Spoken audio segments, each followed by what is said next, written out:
Hello दोस्तों, देखिए हम लोगों ने अलंकार की पहली सीरीज कर ली थी। अलंकार की प्रथम श्रृंखला हम लोगों ने कर ली थी, जिसमें हमने अलंकार की पूरी व्याख्या आपको बताई। अब ये हम आपके सामने द्वितीय श्रृंखला ला रहे हैं, जिसमें हम आपको महत्वपूर्ण प्रश्नोत्तर कराएंगे। और मुझे पूरा विश्वास है कि अगर आप ये दोनों श्रृंखलाएं कर लेते हैं तो आज के बाद अलंकार का कोई भी प्रश्न आपका गलत नहीं होगा। आपको बड़ा अच्छे से पढ़ना है, एक एक प्रश्न को आप पढ़ जाइए, अच्छे से याद कर जाइए, समझ जाइए। आपकी परीक्षा में बहुत ज्यादा उम्मीद ये है कि यहीं से प्रश्न मिलेंगे और मिलते भी हैं और आप इन्हें बड़ी आसानी से कर पाएंगे।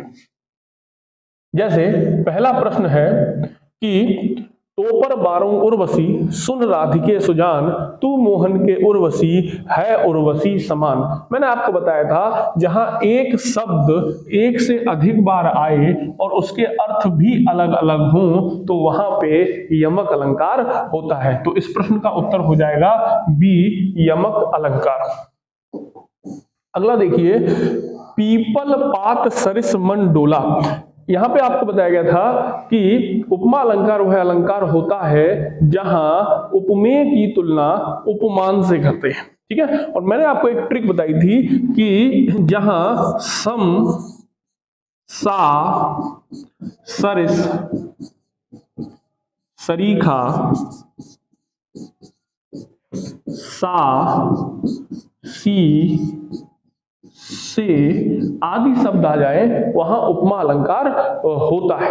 इतनी बात आप समझे। तो ये देखिए जरा, पीपल पात सरिस मन डोला, यहां पे देखिए सरिस शब्द का प्रयोग हो गया, अर्थात ये उपमा अलंकार का उदाहरण है। इसका ऑप्शन जो है वो बी सही हो जाएगा। ठीक है, ये सारे प्रश्न ऐसे हैं जो परीक्षा में बार बार पूछे जाते हैं। मुदित महीपति मंदिर आए, सेवक सचिव सुमंत बुलाए। अनुप्रास अलंकार वह अलंकार होता है जहां एक वर्ण की आवृत्ति एक से अधिक बार होती है। जैसे मुदित महीपति मंदिर आए में मा व्यंजन की आवृत्ति हो रही है। सेवक सचिव सुमंत बुलाए में सा व्यंजन की आवृत्ति हो रही है। यानी कि जहां एक व्यंजन की आवृत्ति एक से अधिक बार होती है वहां अनुप्रास अलंकार होता है। यानी इसका उत्तर जो हो गया वो सी हो गया। ठीक है, चरण धरन चिंता करत चितवत चारहु ओर, सुवर्ण को ढूंढत फिरत कवि व्यभिचारी चोर। देखिए यहां पे सुवर्ण शब्द के तीन अर्थ हैं। एक तो हो गया कवि के संदर्भ में सुंदर वर्ण, एक हो गया व्यभिचारी के संदर्भ में सुंदर वर्ण, और एक हो गया आपका चोर के अर्थ में स्वर्ण। तो यहां पर एक शब्द से कई अर्थ चिपके हैं, इसलिए ये श्लेष अलंकार होगा। हमें पता है श्लेष अलंकार वह अलंकार होता है जहां एक शब्द से कई अर्थ चिपके हों। तो चरण धरन चिंता करत चितवत चारहु ओर, सुवर्ण को ढूंढत फिरत कवि व्यभिचारी चोर में श्लेष अलंकार हो जाएगा। ठीक है, समझ गए आप लोग। तीन बेर खाती थी वे तीन बेर खाती हैं। ठीक है, तीन बेर खाती थी वे तीन बेर खाती हैं। देखिए बेटा, जहां एक वर्ण या एक शब्द एक से अधिक बार आए लेकिन उसके अर्थ भी अलग अलग हों वहां यमक अलंकार होता है। यहां पे तीन बेर और तीन बेर, ये एक ही शब्द एक से अधिक बार आ रहा है लेकिन इसके अर्थ अलग हैं, इसलिए यहां पर यमक अलंकार होगा।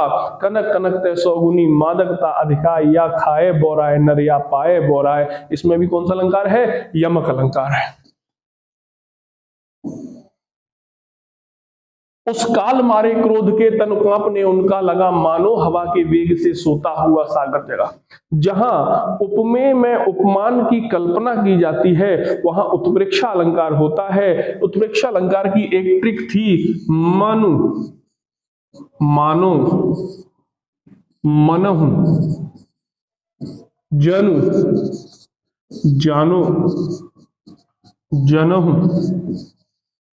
तनु, तानु, तनहु, शब्द आने पर उत्प्रेक्षा अलंकार होता है। उस काल मारे क्रोध के तन कांपने उनका लगा, मानो हवा के वेग से सोता हुआ सागर जगा। यहाँ पे मानो शब्द के आने के कारण कौन सा अलंकार हो गया, यहाँ पर उत्प्रेक्षा अलंकार हो गया। देखिए अगर आप लोगों को ये थ्योरी समझनी है तो वीडियो जो है आप प्रीवियस वीडियो देखिएगा, और ये वीडियो इसकी लिंक भी मैं आपको दे दूंगा, आप इस लिंक से पहले थ्योरी पढ़ लीजिएगा, उसके बाद ये प्रश्न आपको बड़ा सिंपल लगेंगे, बड़ा सरल लगेंगे, आप बहुत आसानी से उन्हें कर पाएंगे।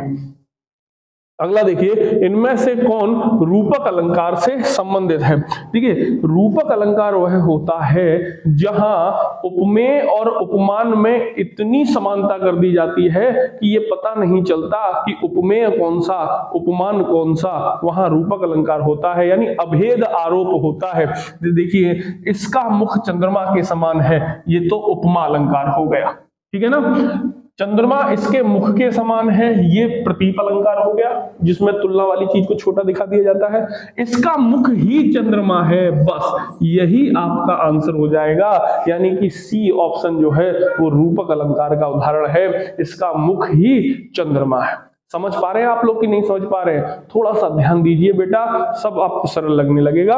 एक बार दो बार वीडियो देखनी पड़ेगी आपको। मेरा दावा है कि कोई भी प्रश्न आएगा परीक्षा में आप तत्पर एकदम होकर उसे सही उत्तर की तरफ जाएंगे। तरनि तनूजा तट तमाल तरबर बहु छाये। देखिए ता ता ता ता ता, इसमें ता व्यंजन की आवृत्ति एक से अधिक बार हो रही है, और हमने पढ़ा है जहां एक व्यंजन की आवृत्ति एक से अधिक बार हो वहां अनुप्रास अलंकार होता है। ठीक है बेटा। नवल सुंदर श्याम शरीर की सजल नीरद सी कल कांति। देखिए सी सम सा सरित सरीखा सा सी से जैसा जैसी जैसे शब्द जहां पर आ जाएं वहां उपमा अलंकार होता है। तो नीरद सी कल कांति, तो यहां पर सी शब्द जो है वो तुलना का घोतक है, तुलना कर रहा है, इसलिए यहां पर कौन सा हो जाएगा, यहां पर उपमा अलंकार हो जाएगा। आंसर हो जाएगा आपका उपमा अलंकार। देखिए शेष महेश गणेश दिनेश सुरेश जाहि निरंतर भावे। ठीक है ना, मतलब यहां पर क्या है, सा सा सा सा सा बार बार आ रहा है। अनुप्रास अलंकार में व्यंजन यदि प्रारंभ में रिपीट हो या अंत वाले व्यंजन भी रिपीट हो तो भी वहां पर क्या होता है, अनुप्रास अलंकार होता है, यानी इसका आंसर सी सही हो जाएगा। इसमें कौन सा अलंकार है, अनुप्रास अलंकार है। ठीक है। फूले कांस सकल मही छाए जनु बरसा ऋतु प्रगट बुढ़ाए। देखिए जनु, अभी हमने थोड़ी देर पहले बताया था, तनु तानो तनहु मनु मानो मनहु जनु जानो जनहु। तो जनु आने से क्या हो गया, उत्प्रेक्षा अलंकार। तो जहां जनु जानो जनहु तनु तानो तनहु मनु मानो मनहु आ जाए वहां कौन सा अलंकार होता है, वहां उत्प्रेक्षा अलंकार होता है। जहां सम सा सरित सरीखा सा सी से जैसा जैसी जैसे शब्द आ जाए वहां कौन सा अलंकार होता है, वहां उपमा अलंकार होता है। ठीक है ना। तो उपमा की ट्रिक है सम सा सरित सरीखा सा सी से जैसा जैसी जैसे, और उत्प्रेक्षा की ट्रिक है मनु मानो मनहु जनु जानो जनहु तनु तानो तनहु। ठीक है। तो यहां पे जनु आया इसलिए कौन सा अलंकार है, उत्प्रेक्षा अलंकार है। रूपक अलंकार, देखिए बेटा रूपक अलंकार में उपमेय और उपमान में बहुत ज्यादा समानता कर दी जाती है, अभेद आरोप कर दिया जाता है, वहां रूपक अलंकार होता है। पहला ऑप्शन है उपमेय और उपमान की समानता, बेटा ये तो होता है उपमा अलंकार में। ठीक है ना। उपमेय उपमान में अभेद, वेरी गुड, यहां पर अभेद आरोप होता है। ठीक है ना। जहां उपमेय और उपमान की समानता करते समय भेद खत्म कर दिया जाए, अभेद आरोप हो जाए, वहां कौन सा अलंकार होता है, वहां रूपक अलंकार होता है। आप रूपक के लिए एक शब्द याद रखेंगे अभेद, उत्प्रेक्षा के लिए एक शब्द याद रखेंगे कल्पना, कल्पित। ठीक है ना। जहां उपमेय और उपमान में कल्पना का आभास हो, कल्पित आभास हो, वहां पे उत्प्रेक्षा होता है। ठीक है। ज्यों ज्यों बूढ़े श्याम रंग त्यों त्यों उज्जवल होए। बेटा एक अलंकार होता है विरोधाभास अलंकार। यहां पे क्या होता है, ऐसी कोई बात कही जाती है जो विरोध जैसी प्रतीत लगती है, विरोधी प्रतीत लगती है। जैसे मैं कहूं वह बहुत ईमानदार चोर है, क्या कहूं मैं, वह बहुत ईमानदार चोर है, तो आप जरा बताना चोर है तो ईमानदार कैसे, और ईमानदार है तो चोर कैसे, है ना, थोड़ा सा विरोध है।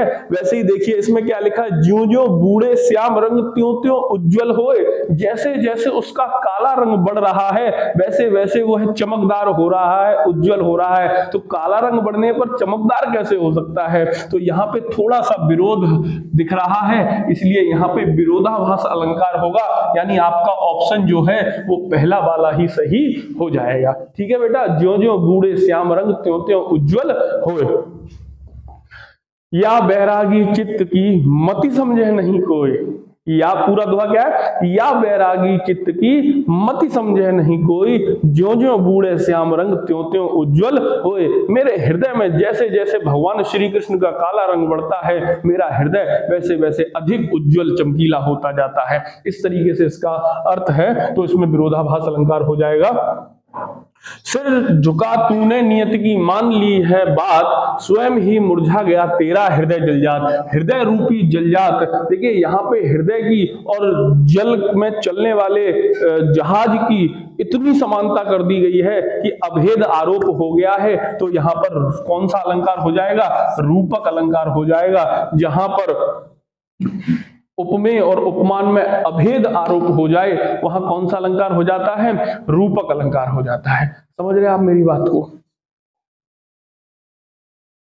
देखिए अभी मैंने जस्ट आपको थोड़ी देर पहले बोला था, जहां कल्पना कल्पित शब्द आ जाए वहां कौन सा अलंकार होता है, वहां उत्प्रेक्षा होता है। समझ रहे हैं मेरी बात को। जहां अभेद आ जाए तो वहां रूपक होता है, जहां केवल समानता या तुलना आए वहां उपमा होता है। जैसे मान लीजिए ऐसे कहा जाए आपसे, जहां उपमेय की तुलना उपमान से की जाए तो वहां तुलना आ गया तो होगा क्या, उपमा अलंकार। जहां ये कह दिया जाए कि जहां उपमेय की समानता उपमान से की जाए, समानता आ गया तो भी क्या हो गया, उपमा अलंकार हो गया। लेकिन जहां कहा जाए कि उपमेय की कल्पना उपमान उपमान में की जाए, या उपमान की कल्पना उपमेय में की जाए, कल्पना या कल्पित शब्द लगे, वहां पे क्या होगा, उत्प्रेक्षा होगा। जहां अभेद आरोप हो जाए, जहां उपमान और उपमेय का अभेद आरोप हो, अभेद शब्द आ जाए, वहां रूपक होगा। ठीक है, देखो रूपक के लिए आपको याद रखना है अभेद शब्द, अभेद आरोप।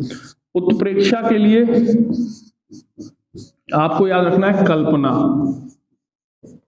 ठीक है, और उपमा के लिए आपको याद रखना है समानता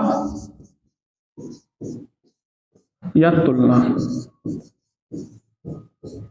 ठीक है, इस बात को समझ गए आप। ठीक है, तो यहां पे देखो कल्पित शब्द आया, कल्पित शब्द आने के कारण क्या हो गया, उत्प्रेक्षा हो गया, कल्पित उत्प्रेक्षा। ठीक है, उपमा और उपमेय में अभेद, देखिए अभी जस्ट हमने आपको बताया अभेद शब्द आने पर क्या होता है, रूपक होता है। तो देखिए ऑप्शन बी आपका सही हो जाएगा। ठीक है, अभेद शब्द आ जाए तो रूपक, कल्पित शब्द आ जाए तो उत्प्रेक्षा, और तुलना या समानता आ जाए तो उपमा। तरनि तनूजा तट तमाल तरवर बहु छाये, तो देखिए तावर्ण की आवृत्ति होने के कारण यह अनुप्रास अलंकार हो जाएगा। बड़ा सिंपल है ना। ये देखिए चरर मरर खुल गए अरर, तो इसमें देखिए रारा रारा रारा शब्द की आवृत्ति हो रही है, व्यंजन की आवृत्ति हो रही है, इसलिए यहां पर कौन सा अलंकार होगा, अनुप्रास अलंकार होगा। जहां पर व्यंजनों की आवृत्ति होती है वहां अनुप्रास अलंकार होता है। समझ गए आप लोग मेरी बात को। जिन लोगों ने पिछला वीडियो देखा होगा ना, पूरी व्याख्या वाला वीडियो, उन्हें तो टाइम भी नहीं लग रहा होगा। जब तक मैं प्रश्न पढ़ता हूं तब तक तो वो उत्तर दे देते होंगे, क्योंकि उसमें तो बड़ा आसानी से सारी चीजें समझाई गई हैं, है ना। तो आप लोगों ने अगर व्याख्या वाला वीडियो नहीं देखा तो आप जरूर व्याख्या वाला वीडियो देखें। चरण कमल बंदौ हरिराई, यहां पर चरण रूपी कमल या कमल रूपी चरण, मतलब इतना ज्यादा अभेद आरोप कर दिया गया कि ये नहीं पता चल रहा है कि कमल की तुलना चरण से कर रहे हैं या चरण की तुलना कमल से कर रहे हैं, यानी यहां पर रूपक अलंकार होगा। ऑप्शन आपका सी होगा सही, चरण कमल बंदौ हरिराई। मैया मैं तो चंद खिलौना ले हूं, रूपक अलंकार। जल जात रूपक अलंकार। तो ये सारी चीजें आप याद रखिएगा। कभी ये पूछे मैया मैं तो चंद खिलौना ले हूं, कौन सा अलंकार होगा? रूपक होगा। कभी आपसे पूछे चरण कमल बंदौ हरिराई, कौन सा अलंकार होगा? रूपक अलंकार होगा। समझ गए मेरी बात को? सत्यशील दृढ़ ध्वजा पताका, कौन सा अलंकार होगा? रूपक अलंकार होगा। कनक कनक तय सौगुनी मादकता अधिकाय, या खाए बोराय नर या पाए बोराय। मतलब एक कनक धतूरा और एक कनक सोना। यहां पे कनक कनक शब्द दो बार आया है। एक का अर्थ होता है धतूरा और एक का अर्थ होता है सोना। जहां एक शब्द एक से अधिक बार आए किंतु उसके अर्थ अलग अलग हो, वहां यमक अलंकार होता है। समझ गए आप इस बात को? जेते तुम तारे तेते नभ में ना तारे, जितने तुमने तार दिए उतने तो आसमान में भी तारे नहीं हैं। काली घटा का घमंड घटा, तो देखिए घटा घटा आया, एक घटा आसमान की घटा और एक घटा। जानकी ने राम के लिए बाजी लगा दी जानकी, जानकी ने राम के लिए बाजी लगा दी जानकी। एक जानकी सीता मैया, एक जानकी मतलब अपने जीवन की प्राणों। तीन बेर खाती, देखिए आ गया, तीन बेर खाती थी वे तीन बेर खाती हैं, मतलब पहले 3 बार खाती थी खाना, सुबह दोपहर शाम, अब केवल 3 बेर के फल खाती हैं। तो यहां पर भी कौन सा अलंकार है? यमक अलंकार है। एक शब्द एक से अधिक बार आए लेकिन उसके अर्थ अलग अलग हो तो यमक अलंकार होता है। नहीं पराग नहीं मधुर मधु नहीं विकास एहि काल, अली कली ही सौ बंध्यो आगे कौन हवाल। आपको पता है एक अलंकार होता है अन्योक्ति अलंकार, जहां पे कोई बात उक्ति के माध्यम से कही जाती है, मतलब बात कहीं कुछ और जा रही है और कहीं किसी दूसरी उक्ति के माध्यम से जाती है। जैसे मान लीजिए किसी से ये कह दिया कि फूलों के आसपास रहते हैं फिर भी भंवरे उदास रहते हैं, तो यहाँ पे अन्योक्ति अलंकार है, मतलब यहाँ पर कुछ और बात कहना चाह रहा है लेकिन उसने उक्ति के माध्यम से कही। वैसे ही बिहारी जी का ये है कि नहीं पराग नहीं मधुर मधु नहीं विकास एहि काल, अली कली ही सौ बंध्यो आगे कौन हवाल। यहाँ पर ये भंवरा और कली की बात दिखाई जा रही है लेकिन हकीकत में राजा जयसिंह और उनकी 16 वर्षीय राजकुमारी के बारे में कवि कह रहे हैं। तो यहाँ पर कौन सा अलंकार है? अन्योक्ति अलंकार है। याद रखेंगे कौन सा अलंकार है? अन्योक्ति अलंकार है।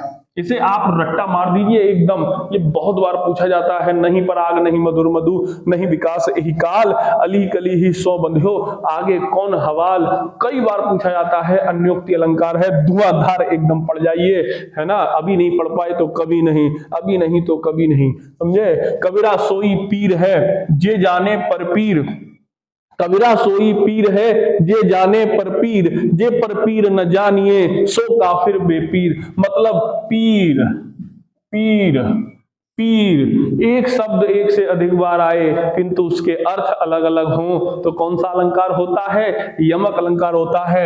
एक पीर, यहाँ पर एक पीर का मतलब है संत या फकीर और एक पीर का मतलब है दर्द या वेदना। तो कबीरा सोई पीर है जे जाने पर पीर, जे पर पीर न जानिए सो काफिर बेपीर। सियावर रामचंद्र की जय। लल्लन टॉप पढ़ा रहा हूं, ऐसा जो समझ लेना आप लोग। ये तो बता दें कौन सा है? यमक अलंकार है। समझ रहे आप मेरी बात को? और ज्यादा लल्लन टॉप पढ़ना है तो संपर्क करिए हमसे, मिलिए हमसे निःशुल्क बिल्कुल। जहां बिना कारण के ही कार्य संपन्न हो जाए वहां कौन सा अलंकार है? भैया मुझे चलने के लिए पैरों की जरूरत है लेकिन मेरे पैर नहीं है फिर भी मैं दौड़ रहा हूं, तो वहां जो अलंकार होगा वो विभावना अलंकार होगा। मुझे किसी काम को करने के लिए हाथ की जरूरत है लेकिन मेरे हाथ नहीं है फिर भी वो काम हो जा रहा है, तो वहां विभावना अलंकार होगा। मुझे कुछ खाने के लिए मुंह की जरूरत है लेकिन मेरे मुंह नहीं है फिर भी मैं खा रहा हूं धुआंधार, तो वहां कौन सा अलंकार होगा? विभावना अलंकार होगा। बिन पद चल चले सुने बिन काना, कर बिन करई कर्म विधि नाना, आनंद रहित सकल रस भोगी, बिन वाणी वक्ता बड़ जोगी। कौन सा अलंकार है? विभावना अलंकार है, जहां बिना कारण के ही कार्य संपन्न हो जाए, बिना होने का करने के लिए जो चीज जरूरत है वो नहीं है लेकिन फिर भी काम हो रहा है, तो कौन सा अलंकार है? विभावना अलंकार है। समझ गए आप मेरी बात को? पूत कपूत तो क्यों धन संचय, पूत कपूत तो क्यों धन संचय। याद रखिए, जब एक ही पंक्ति या एक ही जैसे शब्द बार बार आए लेकिन उनके आशय अलग हो, उनके तात्पर्य अलग हो, तो वहां लाटानुप्रास होता है। मतलब एक जैसे शब्द बार बार आए लेकिन उनके आशय अलग हो तो वहां लाटानुप्रास होता है। देखिए भैया क्या कह रहा है, पूत कपूत तो का धन संचय। अगर आपका पुत्र कपुत्र है, बुरा पुत्र है, तो धन इकट्ठा मत कीजिए, वो बर्बाद कर देगा, आग लगा देगा। और पूत सपूत तो क्यों धन संचय।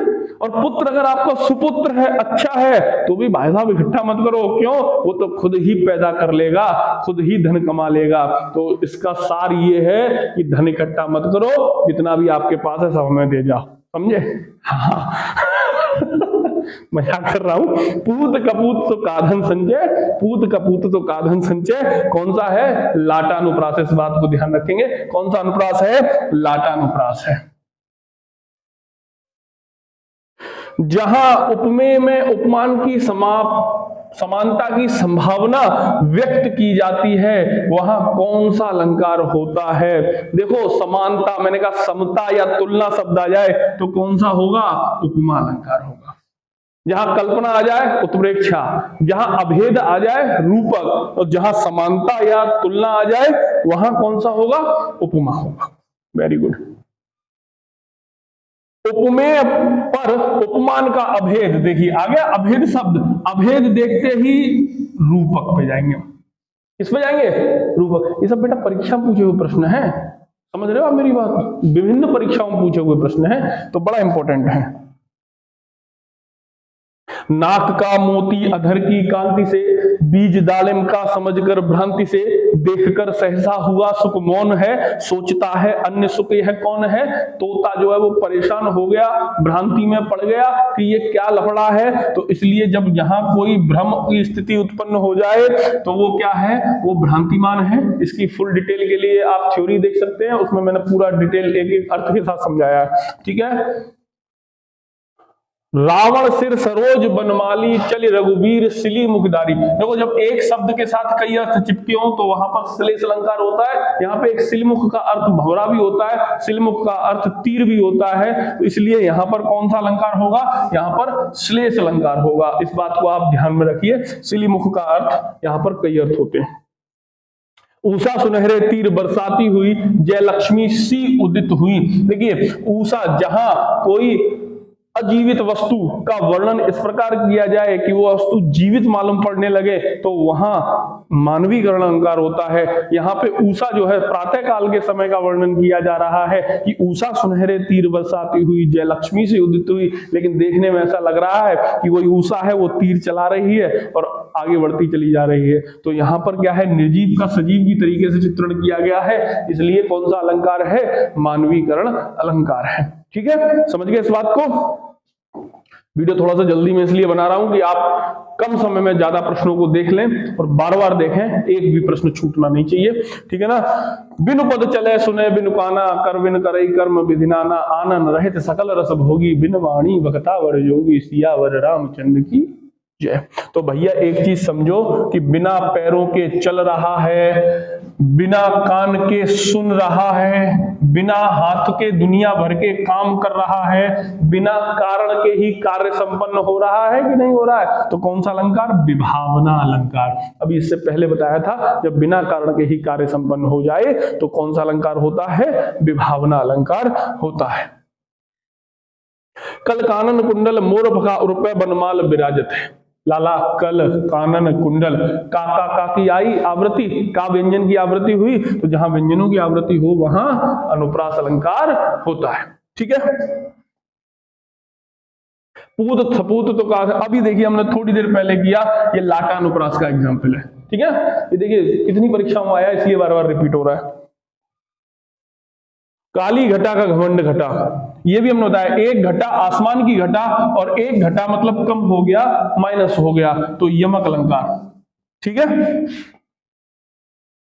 जो रहीम गति दीप की कुल कपूत गति सोई, 12 उजियारा करे बड़े अंधेरो हो, यहाँ पे भी श्लेष अलंकार है। यहाँ पे बाड़े और बड़े के दो दो अर्थ हैं, इसलिए यहाँ पर कौन सा अलंकार है? श्लेष अलंकार है। याद कर लीजिए, जो रहीम गति दीप की कुल कपूत गति सोई, 12 उजियारा करे बड़े अंधेरो होए। 12 के भी दो अर्थ हैं यहाँ पर और बड़े के भी दो अर्थ हैं, इसलिए श्लेष अलंकार है।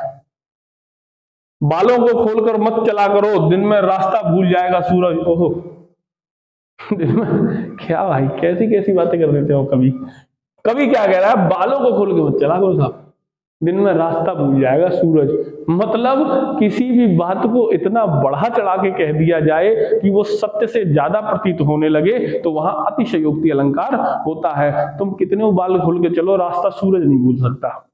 समझ रहे हो मेरी बात को? तो बात बहुत बढ़ा चढ़ा के कही गई, इसलिए यहां पर अतिशयोक्ति अलंकार होगा। इस बात को आप समझ रहे हो कि नहीं समझ रहे हो? हाँ, हनुमान की पूंछ में लगन न पाई आग, लंका सारी जल गई, गए निशाचर भाग। अतिशयोक्ति अलंकार। राणा ने देखा इस पार, तब सोचा इस पार, तब तक चेतक था उस पार। अतिशयोक्ति अलंकार। समझ रहे मेरी बात को? भूप सहस्त्र 10 एक ही 12, लगे उठावन टरई न टारा। तो धनुष यज्ञ हुआ तो सब एक एक करके राजा लोग आए, उन पे धनुष उठाने। तो फिर सभी राजाओं ने ये डिसाइड किया कि ऐसा करो, सब लोग एक साथ मिलकर पहले धनुष उठा। तो 10,000 राजा थे। गोस्वामी तुलसीदास जी क्या कह रहे हैं? भूप सहस्त्र 10 एक ही 12, लगे उठावन टरई न टारा। मतलब 10,000 राजा एक साथ धनुष को उठाने लगे। अतिशयोक्ति अलंकार। कौन सा अलंकार? अतिशयोक्ति अलंकार। भगवान श्री कृष्ण से मिलने सुदामा जी गए, तो सुदामा जी जब श्री कृष्ण से मिलने गए तो श्री कृष्ण ने सुदामा जी को अपने सिंहासन पर बिठाकर उनके पैरों को धोने के लिए जल मंगाया। लेकिन जब उनके पैरों को देखा तो देखा कि इतने बड़े बड़े छाले, रक्त बह रहा है, कांटे लगे हैं। तो उनकी दशा को देख के भगवान बड़ा द्रवित हुए, बड़ा दुखी हुए। और कवि ने क्या कहा कि देख सुदामा की दीन दशा, करुणा करके करुणा निधि रोए, पानी परात को हाथ छुओ नहीं, नैनन के जल से पग धोए। अतिशयोक्ति अलंकार। भैया मानते हैं भगवान बहुत दुखी हुए, लेकिन इतने भी दुखी नहीं हो पाएंगे कि नैनों के जल से पैर धुल जाए। कि देख सुदामा की दीन दशा, करुणा करके करुणा निधि रोए, पानी परात को हाथ छुओ नहीं, नैनन के जल से पग धोए। अतिशयोक्ति अलंकार। तो बालों को खोलकर मत चला करो, दिन में रास्ता भूल जाएगा सूरज। लड़कों याद कर लो, ये पंक्ति तुम्हारे लिए बहुत काम की है। तो क्या है? अतिशयोक्ति अलंकार का एग्जाम्पल है। ठीक है। पीपल पात सरिस मंडोला। उपमा अलंकार के मैंने कुछ आपको कीवर्ड्स बताए थे, जहां सम सा सरिस सरीखा खा सी से जैसा जैसी जैसे शब्द आ जाए वहां उपमा अलंकार हो जाएगा। तो पीपल पात सरिस आ गया ना, तो सरिस, सम सा सरिस है ना, सरिस के कारण ये क्या हो जाएगा? उपमा अलंकार हो जाएगा। आंसर इसका हो जाएगा बी, उपमा अलंकार। देख रहे हो धुआंधार आपके क्वेश्चंस।